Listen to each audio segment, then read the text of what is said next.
हरे कृष्णा। तो welcome back सबको, हरि बोल, हरे कृष्णा। तो कल हमने जो श्लोक पढ़े थे, तो उसका थोड़ा सा रिकैप करते हैं। एक ही पढ़ा था ना, 23वां दुर्योधन वाला, कि अर्जुन ने जब बोला था कि तो क्या क्या शिक्षाएं थी उसमें। बहुत ही शॉर्ट में बताना है, एक एक लाइन में एक्सप्लेन नहीं करना है, जस्ट शिक्षाएं क्या थी।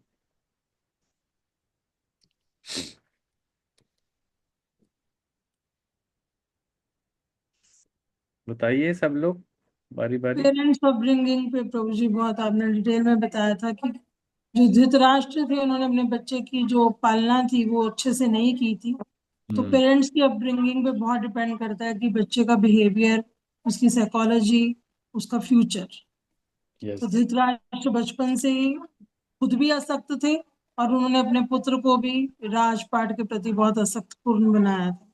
हम्म। और जो भी वो गलत काम भी करते थे उसमें भी उसको प्रोत्साहन देते थे, उसको डांटते नहीं थे, उसको समझाते नहीं थे। हम्म। और कोई ऐड करना चाहता है?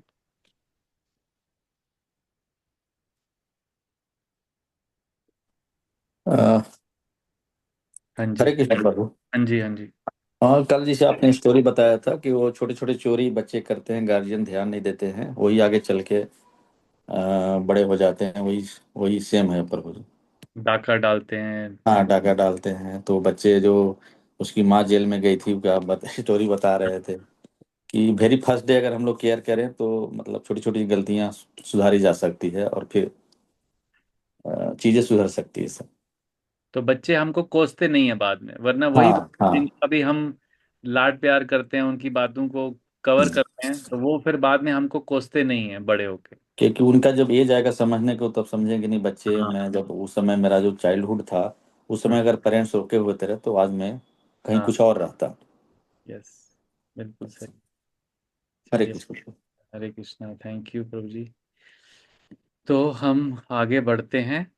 तो हमने 23 नंबर श्लोक पढ़ा था, तो अभी हम 24 से स्टार्ट करेंगे। तो भगवत गीता 1.24। तो यहाँ अब अर्जुन जो थे, उन्होंने बोलना अब बंद कर दिया। अब कौन बोल रहे हैं? संजय फिर से बताना शुरू हो गए हैं। अब संजय बता रहे हैं, तो इसको हम पढ़ते हैं। संजय उवाच एवं उक्तो ऋषिकेशो गुडाकेशा गुडाके केशन भारता सैन्योरुभयोर्मध्ये स्थापित्वा रथोत्तमम्। तो इसको आप में से कोई एक पढ़ पढ़ सकते हैं श्लोक को, एक या दो डिवोटीज हरे कृष्णा। पढ़िए। संजय ने कहा, हे भरतवंशी, अर्जुन द्वारा नहीं, इस श्लोक प्रकार पढ़ना, श्लोक पढ़ना है, ओके, अनुवाद नहीं हो। पढ़िए। ठीक है। एव मुक्तो ऋषिकेशो गुडाकेशेन भारत सेनयोरभयो मध्ये स्थापित्वा रथो तत्तम। हम्म। तो यहाँ पे अब आप ये पढ़ो बहुत शब्दार्थ। हाँ पढ़िए। नहीं सब बात, संजय उवाच, संजय ने कहा, संजय ने कहा से पढ़िए। संजय ने कहा, हे भरतवंशी, अर्जुन द्वारा इस प्रकार संबोधित किए जाने पर भगवान कृष्ण ने दोनों दलों के बीच में उस उत्तम रथ को लाकर खड़ा कर दिया। हम्म। सो अभी यहाँ पर तो इसका तात्पर्य भी पढ़ पढ़ लीजिए, कोई और डिवोटी पढ़ना चाहते हैं?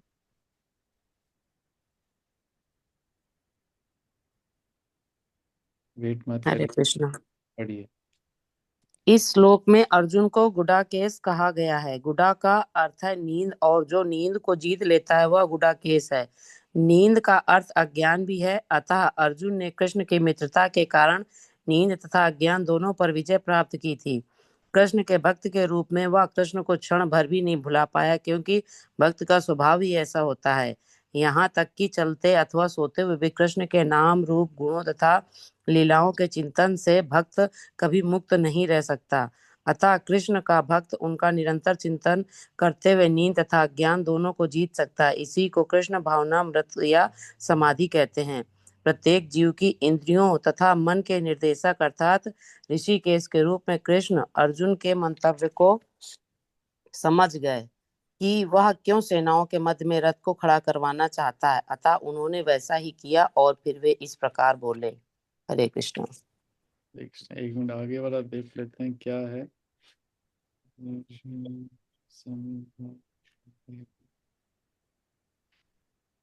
एक मिनट, इसका तात्पर्य, हाँ ये भी पढ़ते हैं, इसको भी पढ़ते हैं क्योंकि ये दोनों लिंक्ड हैं आपस में।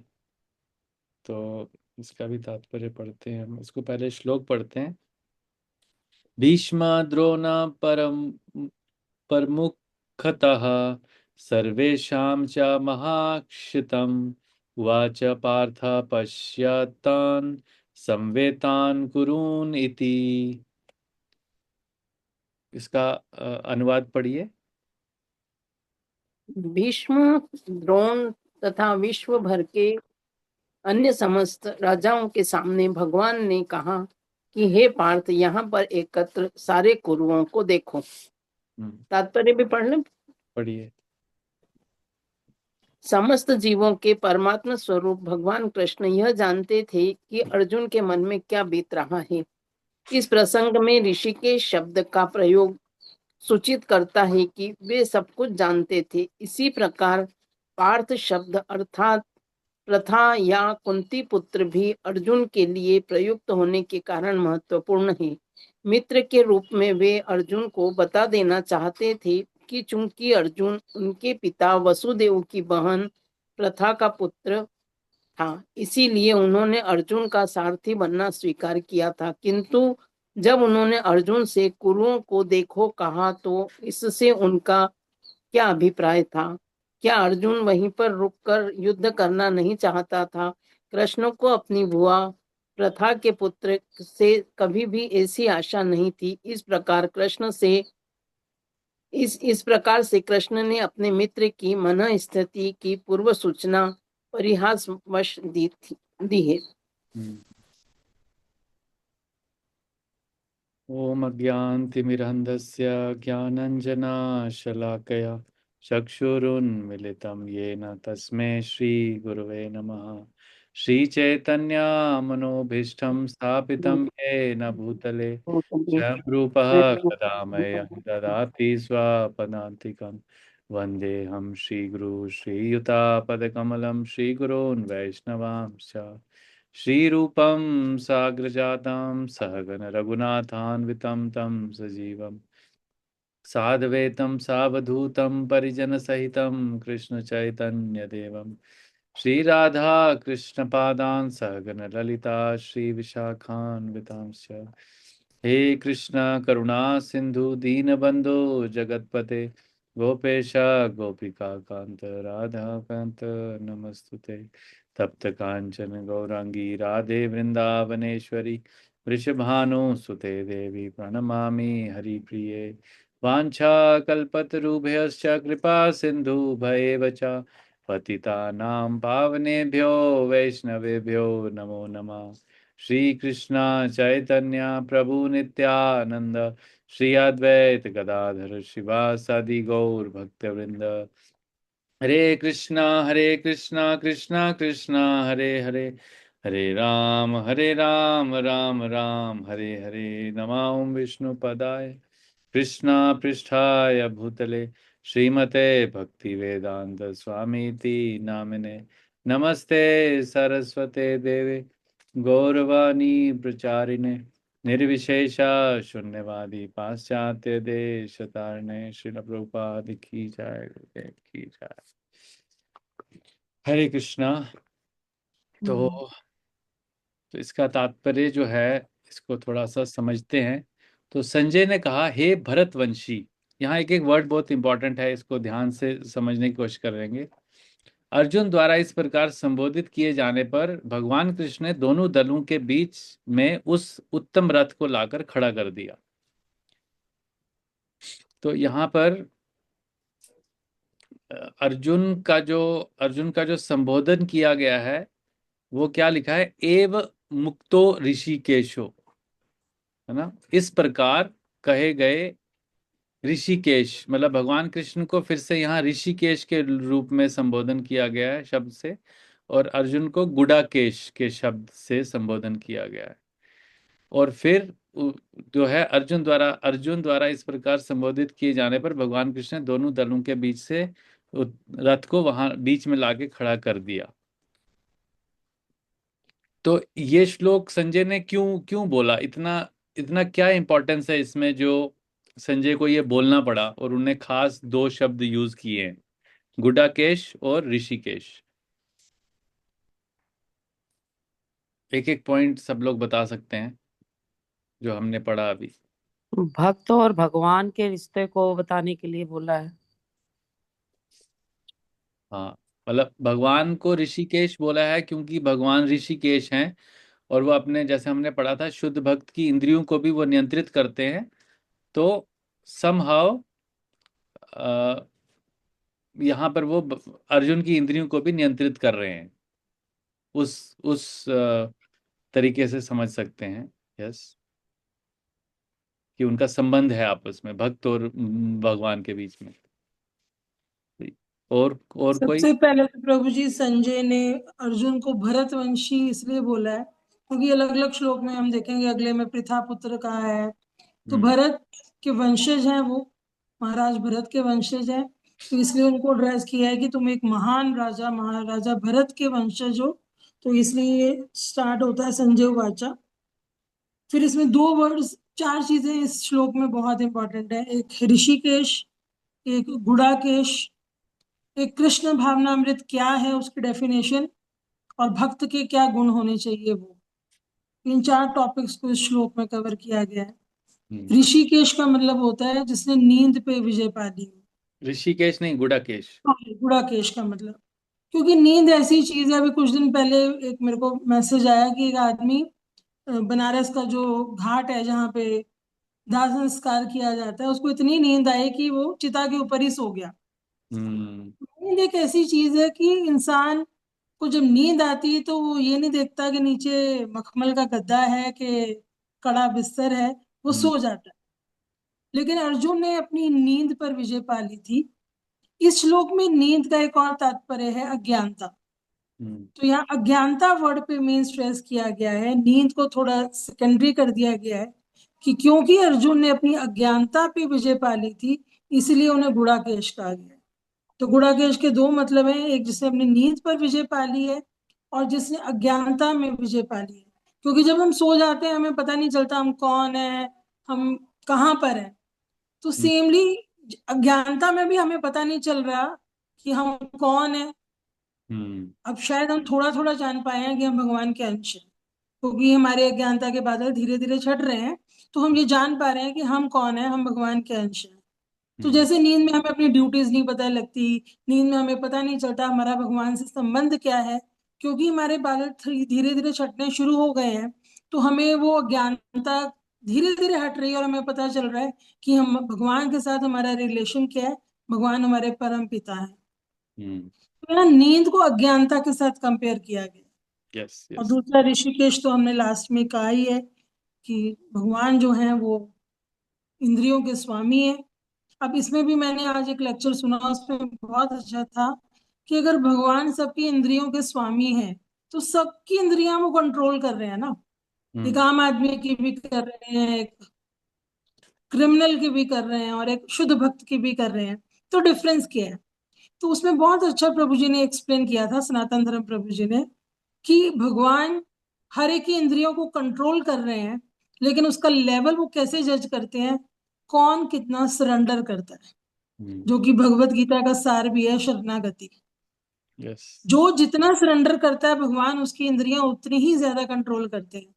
क्योंकि अर्जुन एक विशुद्ध भक्त है, उन्होंने टोटल सरेंडर कर दिया है भगवान को, इसलिए भगवान ने उनकी सारी इंद्रियों को कंट्रोल कर लिया। तो हम लोगों की शायद इंद्रियां भी प्रॉपर कंट्रोल नहीं हुई है, क्योंकि अभी हम उस लेवल तक शायद पहुंचे ही नहीं है। तो हमारा शरणागति एक माध्यम है ये जानने का कि भगवान तो इंद्रियों को कंट्रोल करते हैं, हर एक की इंद्रियों को कंट्रोल करते हैं, पर कितना कंट्रोल करेंगे वो हमारी शरणागति पर डिपेंडेंट करता है कि हम कितनी शरणागति भगवान के प्रति दे रहे हैं, उतनी हम हमारी इंद्रियां कंट्रोल करते जाएंगे। यस, तो ये और इसी तीसरी कृष्ण भावनामृत की डेफिनेशन भी दी गई है इसमें। और चौथा पॉइंट, शुद्ध भक्त के कुछ गुण बताए हैं कि जो हर वक्त कृष्ण के नाम, रूप, गुण तथा लीलाओं का चिंतन करता है वो एक शुद्ध भक्त है। और जिसमें ये सारे गुण आ गए हैं उसने समाधि या कृष्ण भावनामृत को पा लिया है। यस, ये बहुत अच्छे से आपने समराइज किया माता जी। तो बेसिकली अगर हम इसमें प्रभुपाद जी का जो मुझे याद आता है, जो मैंने को थोड़ा थोड़ा याद आ रहा है कि प्रभुपाद जी बोलते हैं जब हम सोते हैं ना रात को, मतलब जब भी सोते हैं, दिन में सोते हैं, रात को समय सोते हैं, तो एक्चुअली सोना जो है वो अज्ञान का प्रतीक माना गया है, मतलब नींद को। और नींद मतलब नींद वो भी हो सकती है कि हम अपनी रियल आइडेंटिटी, क्योंकि वैसे जब हम सोते हैं तो हमें अपनी आइडेंटिटी का पता नहीं होता है कि हम कौन हैं। तो ऐसे ही जब हम अज्ञान में भी होते हैं तो उसमें भी हमें अपना वास्तविक हमारा परिचय क्या है तो हमें उसका पता नहीं होता है। तो प्रभुपाद जी बोलते हैं कि हमें अपने खाने और सोने को बहुत लिमिट करना चाहिए, क्योंकि जितना हम ज़्यादा खाते हैं हमें उतना ज़्यादा नींद आता है। तो अब जैसे हम देखते हैं ना, कभी रात को बहुत अगर हैवी खाना खा लिया तो सुबह नींद उठने में जगने में बहुत लेजीनेस होता है, क्योंकि जो जो हम भोजन करते हैं उससे हमारे शरीर में ताकत आती है, और उसको डाइजेस्ट करने में भी बॉडी को बहुत शक्ति लगानी पड़ती है, तो उससे बॉडी में लेजीनेस आता है। और उतनी हमारी इंद्रियों को ज़्यादा ताकत मिलती है, जितना ज़्यादा भोजन खाते हैं उतना, जितना ज़्यादा लेविश भोजन खाते हैं तो उतना हमारी इंद्रियों को बल मिलता है। और इंद्रियों को क्या क्या चाहिए कि मतलब आराम मिले, जैसे शरीर को क्या आराम मिले, वो एक नेचुरल है इस वर्ल्ड में। तो इसलिए जब हम मंगलाचरण करते हैं तो हम क्या बोलते हैं, ओम अज्ञान तिमिरंधस्य। तो उसमें अज्ञान भी है और तिमिर, तिमिर मतलब अंधेरा। तो यहाँ पर बताया गया है कि इस श्लोक में अर्जुन को गुडाकेश कहा गया है, क्योंकि अब उन्होंने अपनी नींद पर तो विजय पाई ली थी, लेकिन उन्होंने अपना जो उनका जो जो जो नींद और जो अज्ञान भी उनमें नहीं था, क्योंकि वो भगवान कृष्ण के बहुत ही निकटतम पार्षद थे हैं। तो यहाँ पर नीचे जो एक पॉइंट आता है कि कृष्ण का भक्त उनका निरंतर चिंतन करते हुए नींद तथा अज्ञान दोनों को जीत सकता है।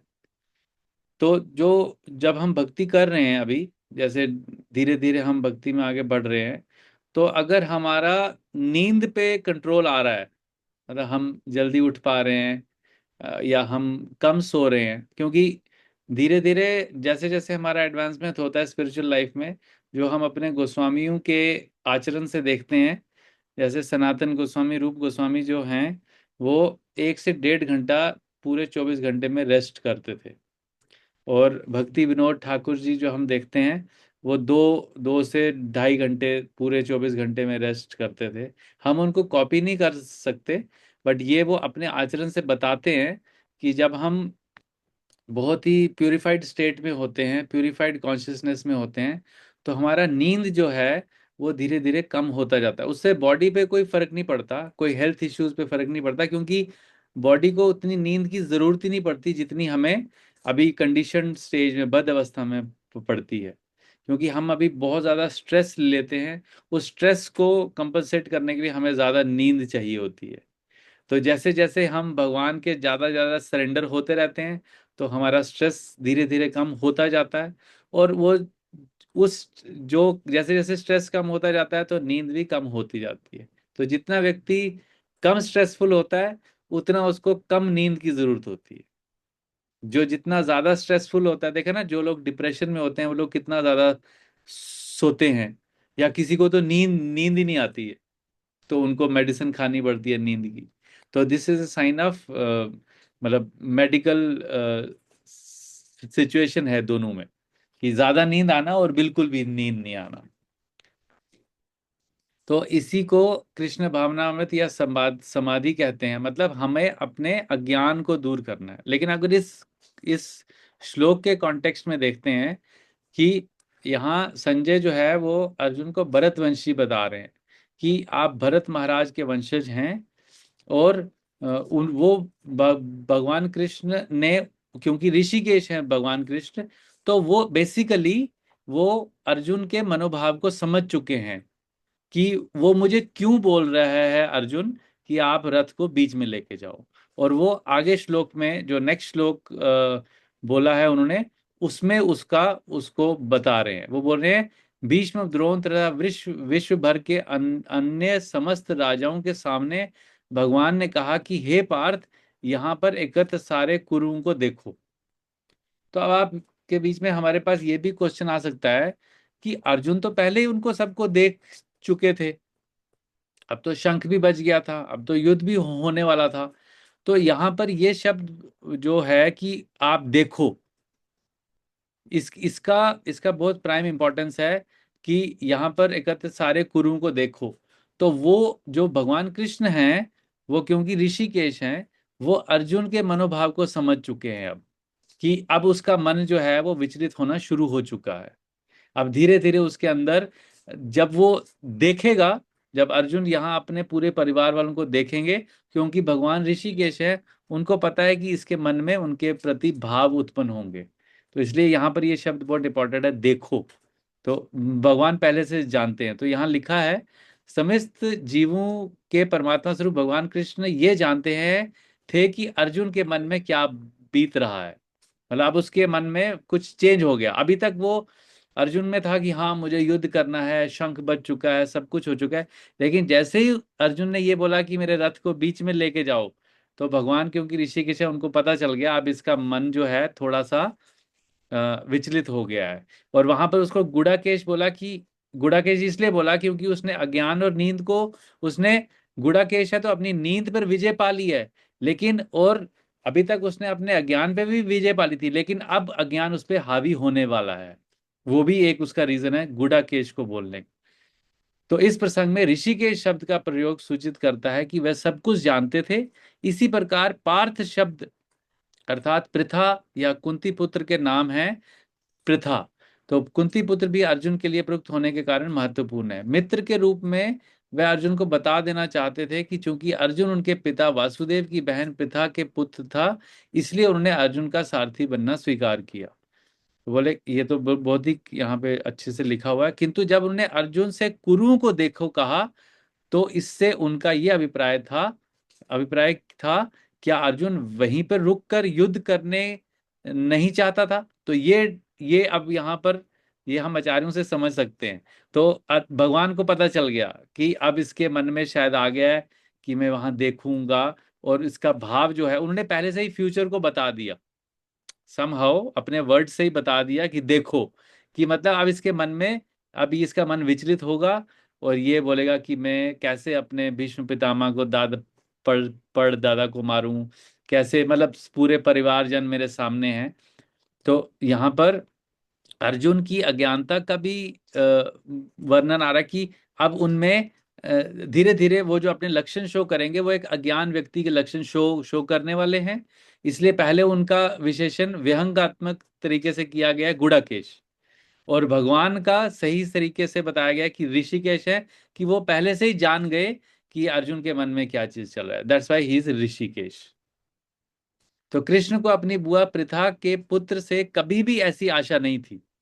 तो जब ये यहाँ लिखा जा रहा है कि भगवान कृष्ण को अपने बुआ पृथा के पुत्र से कभी ऐसी आशा नहीं थी, अभी तक तो अर्जुन ने कुछ बोला ही नहीं है, लेकिन ऋषिकेश हैं भगवान, इसलिए उनको सब कुछ पहले से पता लग गया कि अब ये क्या बोलने वाला है आगे। अब इसके आगे आगे ये मेरे से क्या बात करने वाला है, वो भगवान कृष्ण को पहले से ही पता है। तो यहाँ वो बोल भी रहे हैं कृष्ण को अपनी बुआ पृथा के पुत्र से कभी भी ये आशा नहीं थी। ऑलरेडी उनको पता था कि ये क्या। इस प्रकार से कृष्ण ने अपने मित्र की मनोस्थिति की पूर्ण सूचना परिहास वश दी है। मतलब उसको व्यंग्यात्मक, मतलब परिहास कर रहे हैं कि अच्छा तुम तो गुड़ाकेश हो, तुमने तो नींद पे विजय पाई है, बट अब देखो, अब आके देखो, कुरुओं को देखो। उनको पता चल गया कि क्या पीछे गड़बड़ चल रही है, अर्जुन के मन में क्या कुछ चल रहा है ना। समझ पा रहे हैं ना, इसमें भाव जो है, हर एक वर्ड जो है वो बहुत इंपॉर्टेंट है। एक एक चीज जो है वो, एक शब्द कोई जहाँ गुडाकेश क्यों बोला गया है, ऋषिकेश क्यों बोला गया है, वो बहुत इंपॉर्टेंट है। तो ये दोनों श्लोक लिंक हैं, इसलिए हमने दोनों को एक साथ पढ़ा। तो सोचो कि अर्जुन जैसे व्यक्ति, एक और सीख ले ले सकते हैं कि अर्जुन जैसे व्यक्ति जो गुडाकेश हैं, जिन्होंने अपनी नींद तक पे विजय पा ली है, वो भी ये जो मोह बंधन में फंस सकते हैं। अगर कोई बहुत ही ज्यादा अपने को समझता है कि मैं बहुत ज्यादा डिटैच्ड हूं, लेकिन जो ये माया है, जो इल्यूजनरी एनर्जी है भगवान की, ये किसी को भी बिविल्डर कर सकती है। तो इस तरीके से भी समझ सकते हैं इसको। कोई कमेंट, क्वेश्चन, क्लैरिफिकेशन? काफी डिवोटीज हैं, आप लोग अपने बता सकते हैं क्या समझ आता है इसमें। और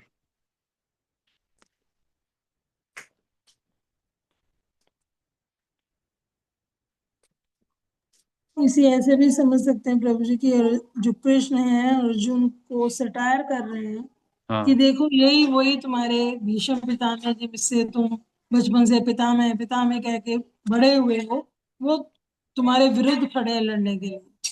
हाँ, ऐसे ही अगले अगले श्लोकों में हम पढ़ेंगे, अगले बहुत श्लोक सारे में उनके आएगा। मित्र भी थे।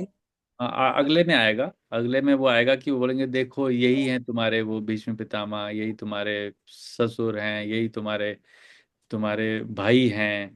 वो सब आएगा आगे।